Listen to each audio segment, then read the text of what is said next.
जो types of chemical reaction हैं वो बहुत सारी किताबों में बहुत टाइप से आपको केमिकल रिएक्शन मिलेंगी, ठीक। लेकिन जो मेन केमिकल रिएक्शंस हैं जो आपसे पूछी जाएंगी या जिनका जिक्र आगे कहीं हुआ होगा, हम वो टाइप आपको पढ़ाएंगे, क्योंकि रिवर्सिबल इरिवर्सिबल का कोई मतलब नहीं बनता है, उत्क्रमणीय अनुत्क्रमणीय का कोई मतलब नहीं बनता, आपसे वो आगे जल्दी काम नहीं आएंगे, ठीक। लेकिन आपसे, ठीक, एडिशन पूछ लेगा, डिसोसिएशन पूछ लेगा, मतलब योगात्मक अपक्रियाएं, अपघटन अपक्रियाएं, ठीक, विस्थापन, द्विविस्थापन, डिस्प्लेसमेंट, डबल डिस्प्लेसमेंट, ये सारी रिएक्शन अगर आपसे पूछता है तो ये आपके काम आएंगी, ठीक। ऑक्सीडेशन है, रिडक्शन है, उपचयन, अपचयन, ठीक। तो ये रिएक्शन आपके काम आएंगी। तो जो मेन टाइप्स ऑफ रिएक्शंस हैं उन पे ज़्यादा फोकस करेंगे, बाकी हैं तो एंडोथर्मिक, एक्सोथर्मिक भी हैं, उन पे थोड़ा कम फोकस रहेगा, ठीक। आपका हाई स्कूल का सिलेबस चल रहा है तो ये बात ध्यान रखना कि जिस पे हम ज़्यादा फोकस कर रहे हैं उसके पेपर में आने के चांसेस ज़्यादा ही रहते हैं, ठीक।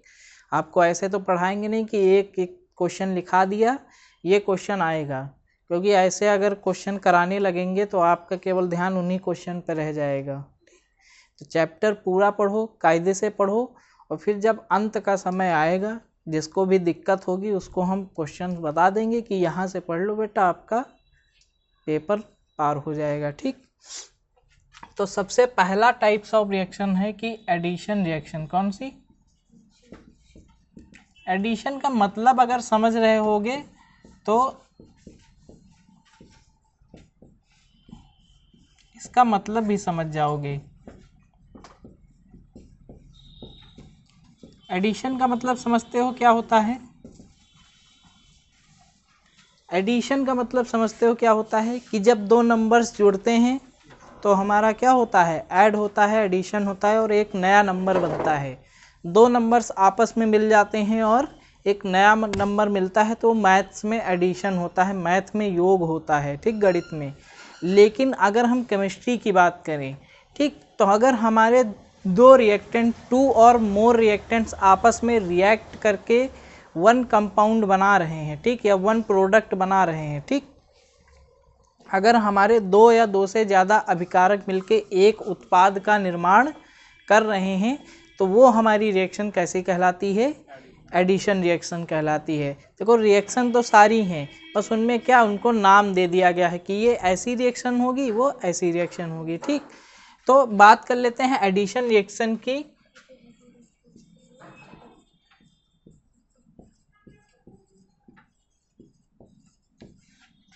When two or more compounds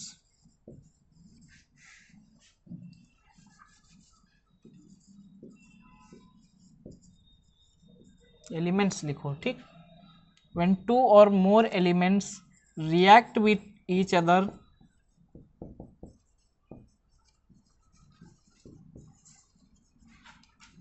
and forms a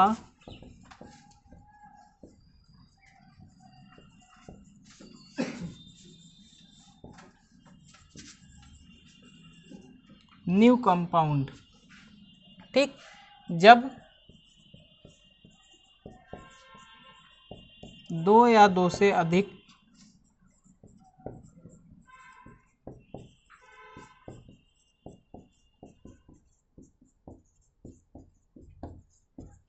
तत्व मिलकर एक नया यौगिक बनाते हैं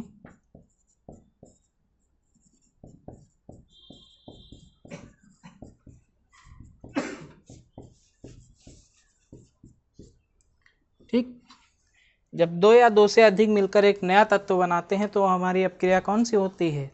एडिशन रिएक्शन होती है, योगात्मक अपक्रिया होती है, ठीक। इसके एग्जाम्पल्स कम से कम हर टाइप के आपको 5 एग्जाम्पल तो पता होने चाहिए, ठीक, हर टाइप के 5 एग्जाम्पल पता होने चाहिए, ठीक। हम 2-3 एग्जाम्पल दो लिखवा देते हैं, आपको बाकी जो एग्जाम्पल हैं वो घर से लिख के लाने हैं, ठीक। ये होमवर्क है आपका, अगर ऐसे होमवर्क करोगे तभी रिएक्शंस याद होंगी, ठीक। चलो, एक आप लोग जानते हैं कि अगर हम हाइड्रोजन को ऑक्सीजन से रिएक्ट करा दें तो हमारा क्या बन जाता है? वाटर बन जाता है, हाइड्रोजन, ठीक, वाटर बन जाता है, H2O बन जाता है, ठीक। अब इस रिएक्शन को ज़रा बैलेंस करते हैं। जब बैलेंस करेंगे तो यहाँ पे 2 लग जाएगा और यहाँ पे भी 2 लग जाएगा। ठीक, रिएक्शन हमारी बैलेंस हो गई। ध्यान रखना हमेशा बैलेंस रिएक्शन लिखनी है। ठीक, हाइड्रोजन ऑक्सीजन से रिएक्ट कर रहा है। देखो 2 मॉलिक्यूल्स आपस में रिएक्ट करके एक नया कंपाउंड बना रहे हैं। ठीक, यहाँ पे आप एलिमेंट्स और मॉलिक्यूल्स भी लिख सकते हो, स्लैश में मॉलिक्यूल भी लिख दो या स्लैश में कंपाउंड भी लिख दो, क्योंकि कुछ भी आपस में रिएक्ट कर सकते हैं। ठीक, मॉलिक्यूल्स हैं, यहाँ पर मॉलिक्यूल्स हैं हाइड्रोजन और ऑक्सीजन के। ठीक, कभी कभी कंपाउंड भी रिएक्ट करेंगे, कभी कभी एलिमेंट्स भी रिएक्ट करेंगे, तो कोई कुछ भी रिएक्ट कर सकता है। और लेकिन 2 रिएक्ट करेंगे और बनाएंगे कितना, 1 बनाएंगे, तब हमारा क्या होगा, एडिशन रिएक्शन होगा। दूसरा एग्जाम्पल है आपका Mg + O2 = MgO। Mg किसका सिंबल है, ऑक्सीजन का, तो जानते ही हो। ये जो बना है इसको क्या बोलेंगे, मैग्नीशियम ऑक्साइड। जिसके पीछे O लगा हो वो क्या होगा, ऑक्साइड होगा। तो ये क्या बन गया, मैग्नीशियम ऑक्साइड। इसको रिएक्शन को बैलेंस करके लिखना। बैलेंस कर लो बेटा, इसको बैलेंस कल नहीं आई थी ना। बैलेंस का मतलब होता है दोनों तरफ जो एलिमेंट्स हैं उनके मॉलिक्यूल सेम रहने चाहिए। ठीक, जितने LHS में हो लेफ्ट हैंड साइड में हो उतने ही राइट हैंड साइड में होने चाहिए। समझ गए ना। दूसरा हमारा टाइप का रिएक्शन है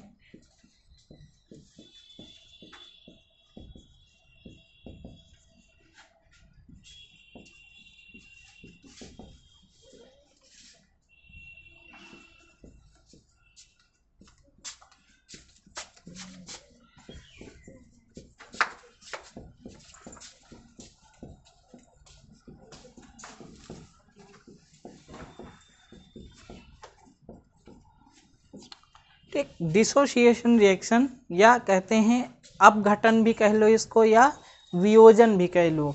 मतलब डिसोसिएशन का मतलब होता है अलग होना। डिसोसिएशन का मतलब क्या होता है, अलग होना।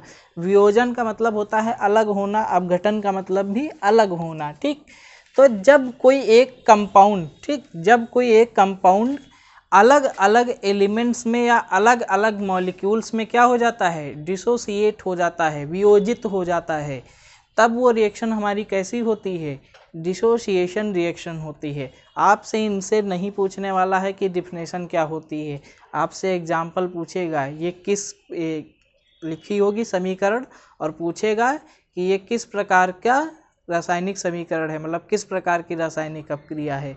तो वहाँ पर आपको देखना है, एग्जाम्पल से ही समझोगे। ठीक, तो व्हेन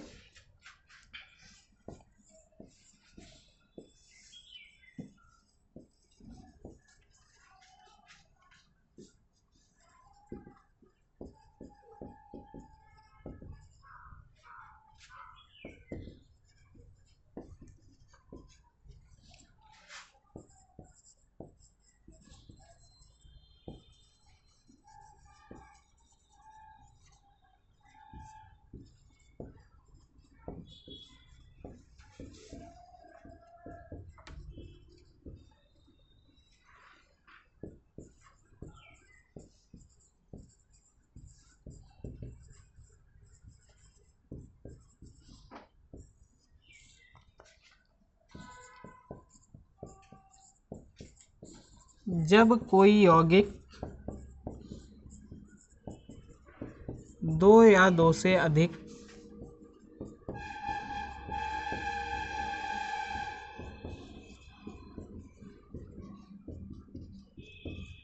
तत्वों या तत्वों लगा लो या अणुओं लगा लो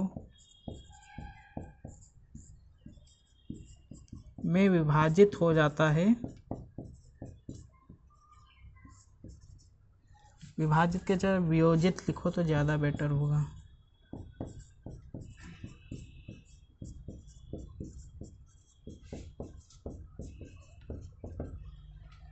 तब वो अपक्रिया, वह अपक्रिया वियोजन अपक्रिया कहलाती है। ठीक, इसका एग्जाम्पल देख लेते हैं। सेम अभी जो हमने पीछे एग्जाम्पल लिखे थे, हमें क्या कर देना है, उनका उल्टा कर देना है। ठीक, अगर हमारा वाटर है, ठीक, इस वाटर में हम क्या करेंगे, ठीक, इस वाटर में हम इलेक्ट्रिक को फ्लो करा देंगे। ठीक, इलेक्ट्रिक फ्लो करा देंगे, जो हमारी इलेक्ट्रिसिटी है उसको फ्लो करा देंगे। जल में अगर हम विद्युत धारा को प्रवाहित कर देते हैं, ठीक, तो हमारा वो दो कंपाउंड में क्या होता है, टूट जाता है, H+ और OH-। वो हाइड्रोजन ऑक्सीजन में नहीं टूटेगा, ठीक, दो आयनों में टूट जाता है। ठीक, अभी आगे पढ़ाएंगे, इसके 3 टाइप भी होते हैं। H2O को अगर हम क्या करें, उसमें इलेक्ट्रिसिटी दे दें, ठीक, विद्युत दे दें,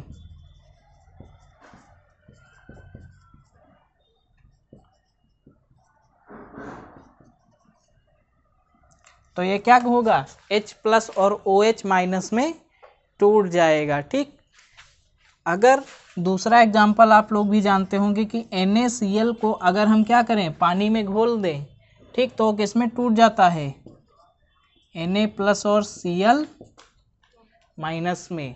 ठीक, अगर इसमें हम जल में घोल दें इसको, तो ये किस में टूट जाता है, Na+ और Cl- में। ठीक, तो ये हमारा क्या है, एक प्रकार से वियोजन ही तो है। हमारा एक कंपाउंड था, वो दो या दो से ज़्यादा एलिमेंट्स या मॉलिक्यूल्स में क्या हो रहा है, टूट रहा है, तो उसका अपघटन ही तो हो रहा है, वो टूट ही तो रहा है।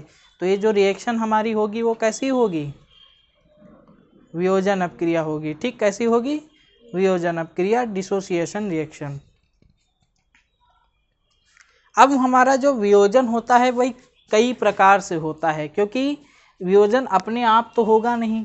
ठीक, वियोजन अपने आप तो होगा नहीं, वियोजन होने के लिए, डिसोसिएट होने के लिए हमें कुछ ना कुछ फैक्टर्स चाहिए होंगे। ठीक, फैक्टर्स का मतलब कारक चाहिए होंगे, जो उसको क्या करें, अपघटित करें, वियोजित करें, डिसोसिएट करें।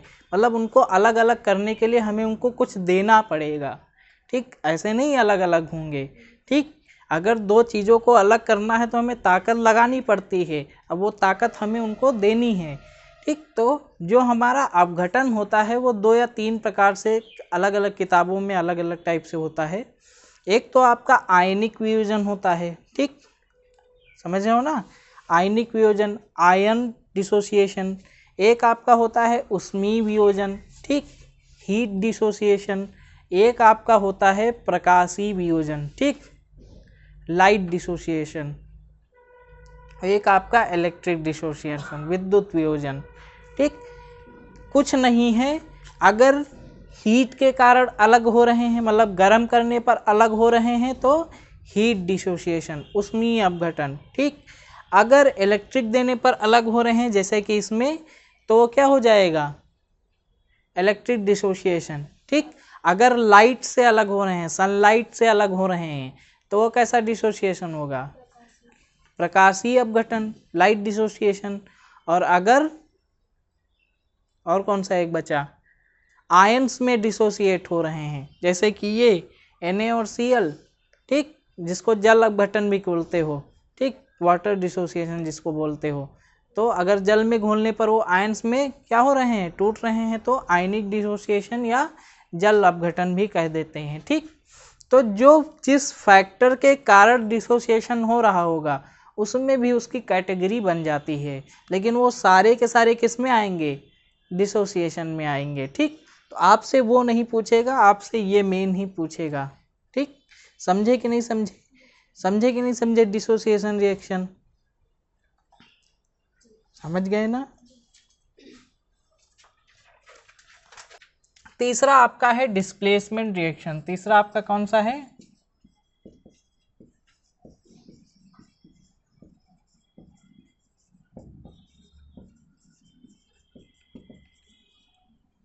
हिंदी में इसको बोलते हैं विस्थापन। डिस्प्लेसमेंट का मतलब जानते हो,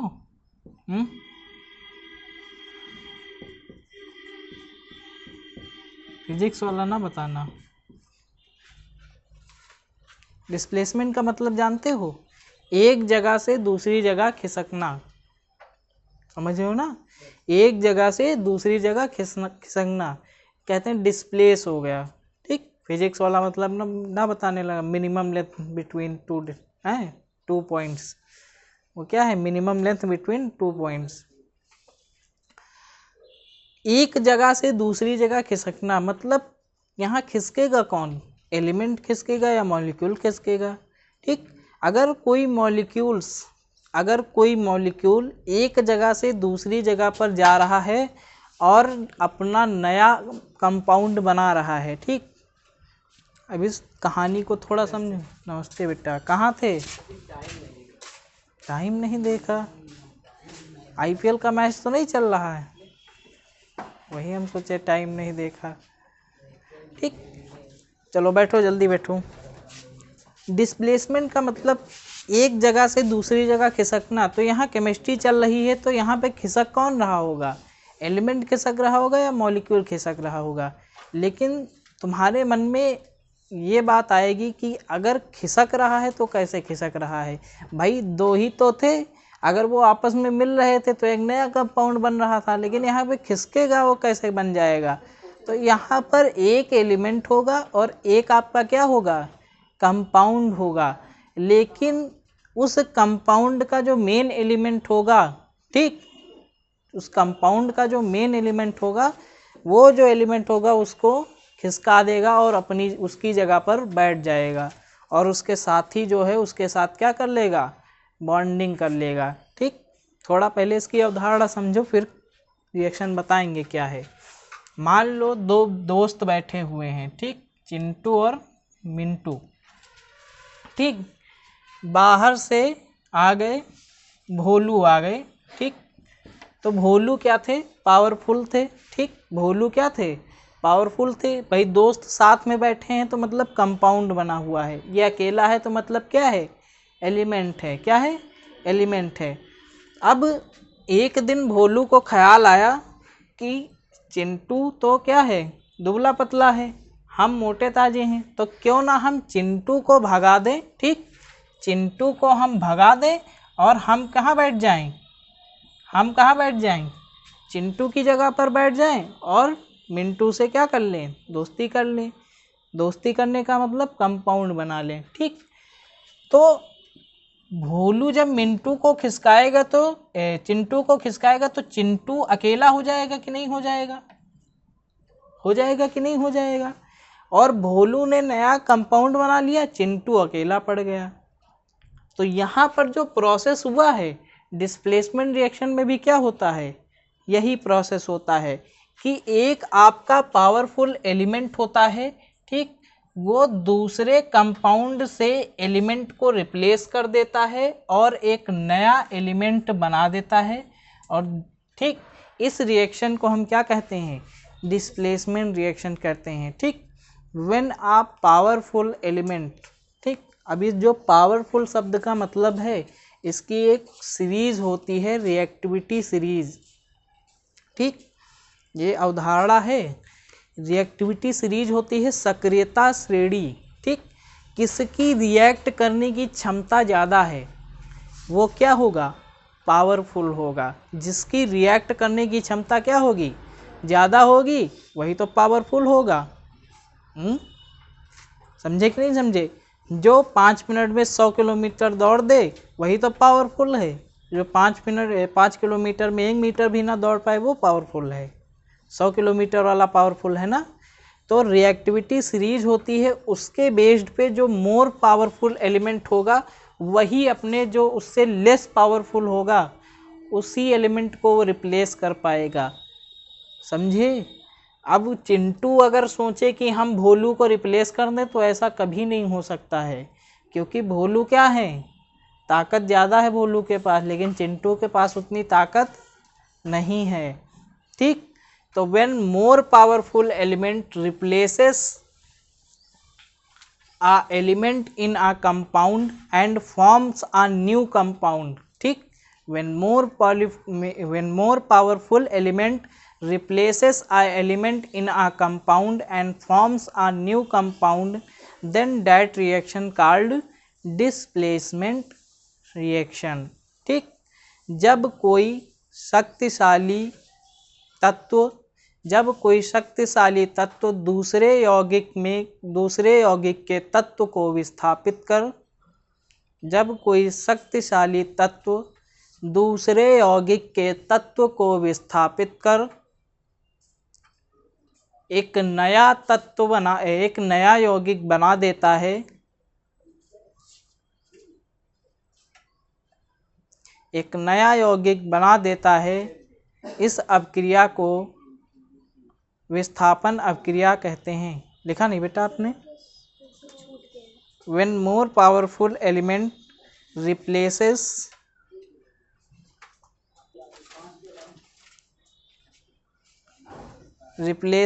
an element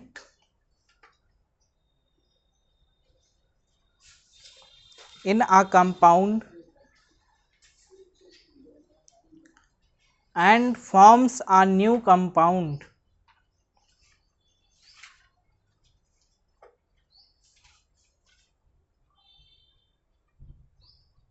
then that reaction is called displacement reaction। आप एक बात का अच्छे से ध्यान रखें कि हम किताबी लैंग्वेज नहीं पढ़ाते हैं। ठीक, किताबी लैंग्वेज ना हम पढ़ाते हैं ना जल्दी लिखाते हैं, तो आपको किताब में थोड़ा हटके देखने को मिलेगा, क्योंकि विद्वान लोगों ने किताब लिखी है। ठीक, हम उतने विद्वान नहीं हैं अभी। हम जब शक्तिशाली तत्व किसी अन्य यौगिक के तत्व को विस्थापित कर एक नया यौगिक बनाता है। लिखे बेटा आयुष?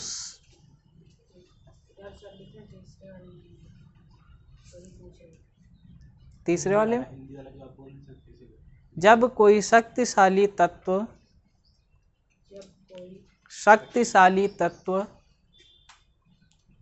किसी अन्य यौगिक के तत्व को विस्थापित कर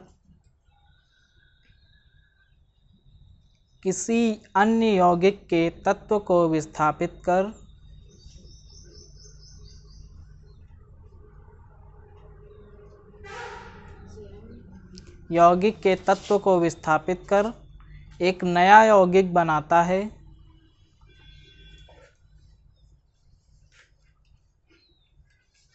आज बड़ी शांति है, क्या हुआ? एक नया यौगिक बनाता है,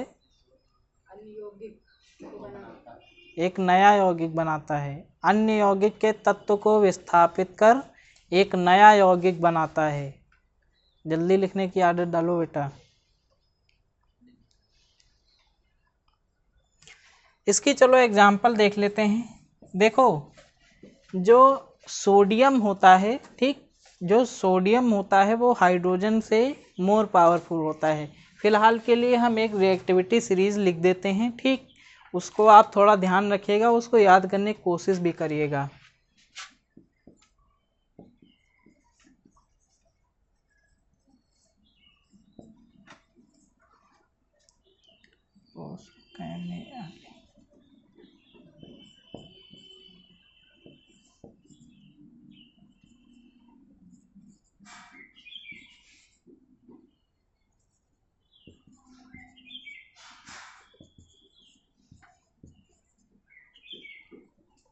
ये हमारी रिएक्टिविटी सीरीज है। ठीक, ये हमारा हाइड्रोजन है, इसके ऊपर जितने भी तत्व हैं, ठीक, सक्रियता का बढ़ता हुआ क्रम है, मतलब ये ऊपर की ओर सारे क्या हो रहे हैं? पावरफुल हो रहे हैं।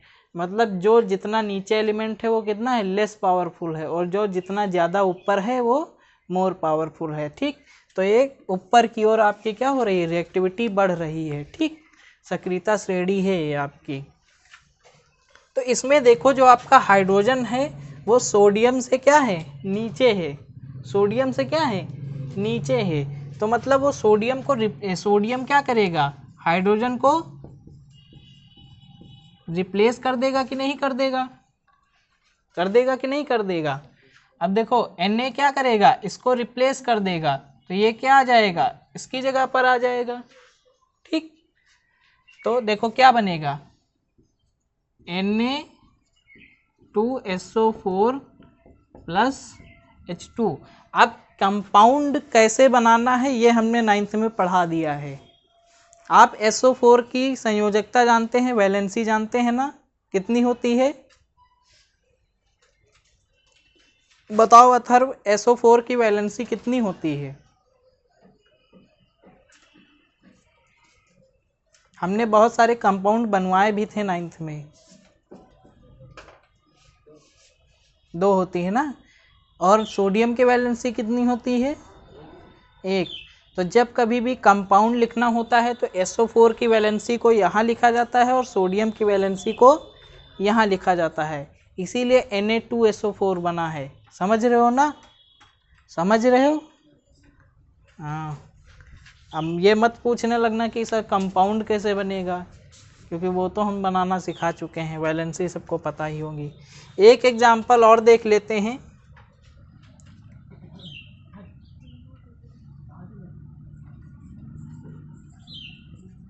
ये रहने दो।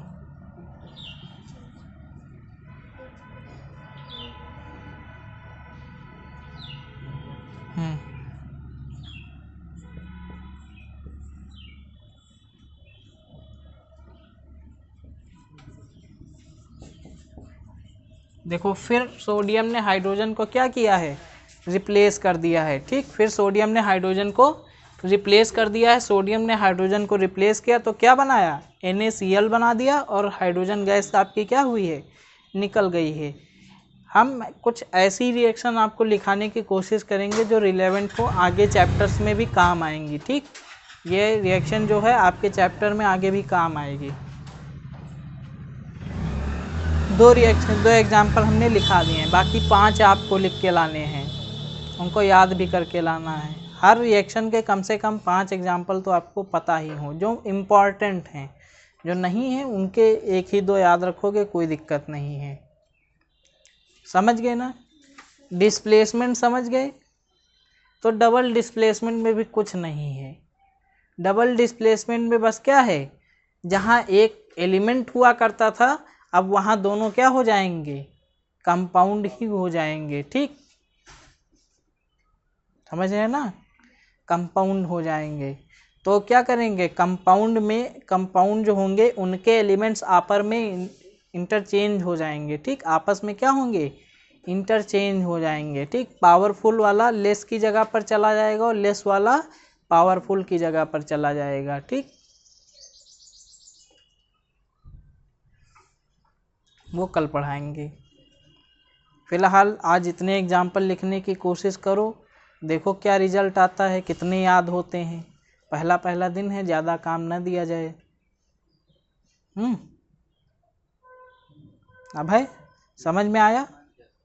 समझ में आया? अगर ये कहानी याद रहेगी चिंटू मिंटू भोलू वाली, तो तुरंत समझ जाओगे कि भोलू आया, चिंटू की जगह पर बैठा, चिंटू अलग, भोलू मिंटू पास हो गए। समझे? चीज़ों को कहानी के द्वारा रिलेट करने को देखा करो। हमें जब वर्ड मीनिंग नहीं याद होती थी तो हम क्या करते थे, उनका गाना बना लेते थे और गाना गाते थे, बढ़िया वर्ड मीनिंग याद हो जाती थी।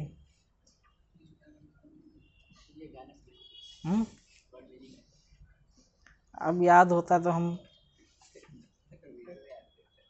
तुम सुनाओ गाना।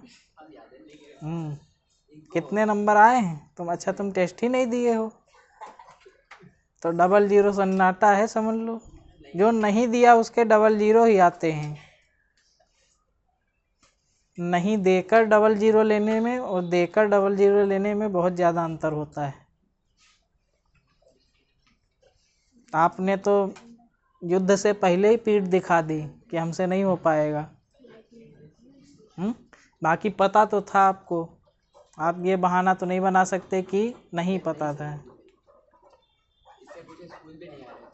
तबीयत किसकी सही होती है?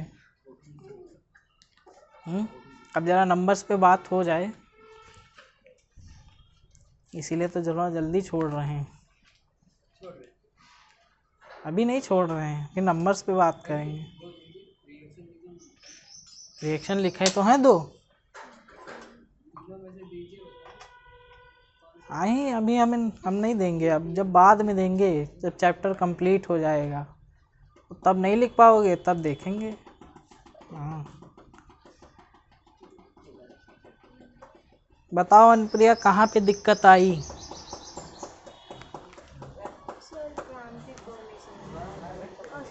एक चीज़ का अपनी कॉपी देखो, एक चीज़ पे तुम जोर दे ही नहीं सकते हो। चलो क्रिटिकल एंगल नहीं समझ में आया, चलो छोड़ो, बाकी न्यूमेरिकल्स क्यों नहीं सही हैं? सर हमने कॉपी बहुत पहले ही ले ली थी, पंडित जी थे उसमें। 5 बजे कॉपी नहीं जमा हुई थी? सर उसके बाद जमा थी, उन लोग के बाद नहीं जमा थी और हम लोग के पहले ही आई थी। एक मिनट वो लोग भी कौन सा तीर मारे हैं। आयुष, कहाँ पे दिक्कत आई? देखो अब नंबर भी नहीं आए हैं, अगर अब भी नहीं बोलोगे तो आप खुद अपना भविष्य खतरे में डाल रहे हो। कम से कम जो मन में प्रॉब्लम्स हैं वो तो बताओ। टाइम पे तो बहाना बनाओ ही ना, क्योंकि इतना बड़ा पेपर था ही नहीं, हमने दिया ही नहीं था इतना बड़ा बेटा पेपर नहीं है, 1 घंटे के हिसाब से हमने दिया था। हाँ हाँ, क्यों चिंता कर रहे हो, अभी केमिस्ट्री का पहला चैप्टर देंगे, फिजिक्स अभी पढ़ाएंगे, क्यों चिंता कर रहे हो, अभी तो शुरुआत है। आयुष बताओ,